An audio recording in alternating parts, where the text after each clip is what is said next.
Another day, another different top, because it's September and still quite nippy. Yeah. Fred Perry. Not a member of the Proud Boys, though. It's always been a sort of punk thing, Fred Perry. Skinhead punk. Not fascism. Today I wanted to briefly talk about talk radio and GBNews, which are sort of two newish players in the media game. They seem to be getting an awful lot of attention in the press. There's a sort of symbiotic relationship between the right-wing press and right-wing stations.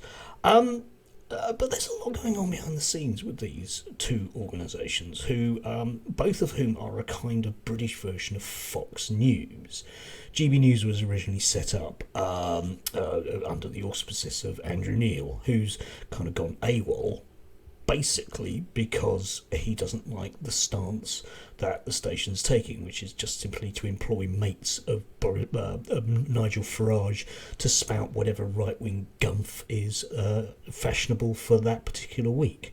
So, aside from, this belief that there's this kind of freedom of thought, which is radically different from what you'll hear elsewhere, it is exactly what you'd expect from a right-wing version of the BBC, if you like. So there is climate denial, there's vaccine denial, don't really like racism, but there again don't like BLM or taking the knee, or indeed anybody that actually complains about any form of racism. And the list goes on. It's whatever the flavour of the month is, basically. And then you get talk radio, which of course, is owned by Rupert Murdoch. Enough said. Again, the home of free speech and three forts, but it's astounding that Julia Hartley-Brewer and Mike Graham and the rest of them just seem to be incapable of actually coming out with any disagreement amongst themselves whatsoever. It's almost like there's a kind of station line happening.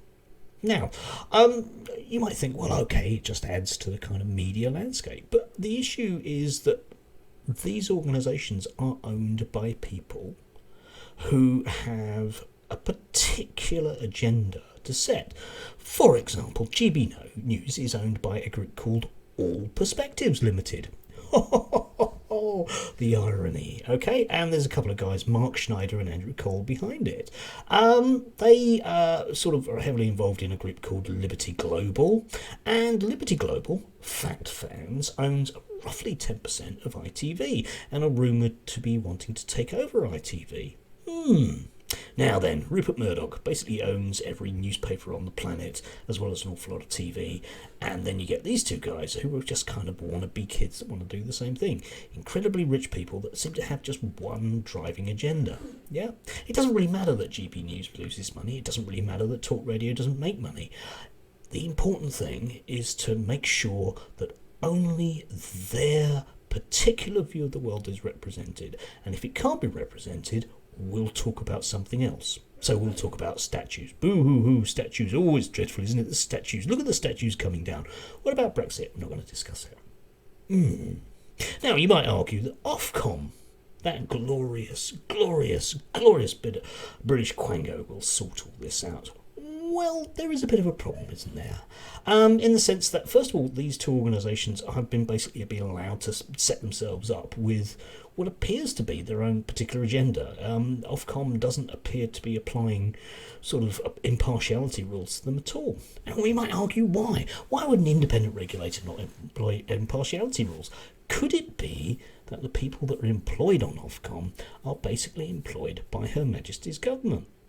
The latest sort of person they want to employ as the head of Ofcom is the decidedly impartial Paul Dacre, who, for those of you that don't know, was a long-running editor of the Daily Mail. Now, they couldn't get, even the stooges that they had a few months ago, who were supposed to just sort of rubber stamp Paul Dacre, couldn't stomach the fact that he would be the head of Ofcom. Couldn't stomach it. And the government, rather than accepting that, have decided that they'll simply try with a new group of people. I don't know if any of this is realistically what anyone would regard as democratic in any way, shape or form. And of course, we're not going to hear about this in the newspapers, the mainstream media, like Talk Radio and GB News, because their masters don't want you to hear about it.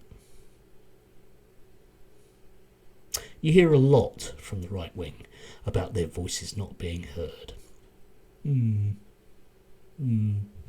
Anyway, it's just a thought.